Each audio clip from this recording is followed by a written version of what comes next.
क्या करता भैया? पेड़ काटता भैया। अरे नाही लिए तो छन कई जान धरती हुई जो रेगिस्तान, जब हवा न पाए इंसान घर वाकई बन जाए शमशान। अब वही कोनो अधिकारी आ जाए तो ओकर का जवाब देबो? भैया उससे हमें मतलब नहीं ना, आए तो भागा जाए और का बताए। आपन व्यापार चलावे के तय ना। अच्छा, पेड़ के अंधाधुंध कटाई करवायो, अपन तो व्यापार चलायो, अपन तो व्यापार चलायो, अपन तो व्यापार चलायो। यह कलयुग के दौर में भैया कितना पापी हो गया है इंसान। अरे नाही लिए बिरछन के जान धरती हो ये रेगिस्तान। यहाँ से वहां तक 4-5 पेड़ कट चुका है।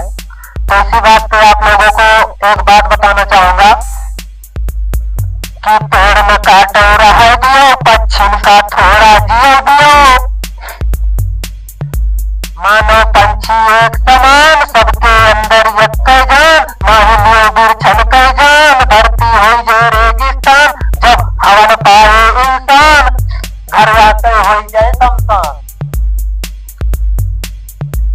और वृक्ष एक समान, पीते विष करते कल्याण, नाही लियो बिरछन कई जान धरती हुई है रेगिस्तान।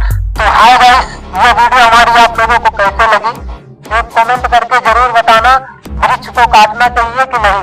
जो हमें सांस देते हैं और अपने शरीर में विष धारण करते हैं, हमें जीने की क्षमता देते हैं, आयु देते हैं, क्या उनको काटना चाहिए कि नहीं? आप लोगों का क्या राय है जरूर कमेंट करके बताना। Thank you.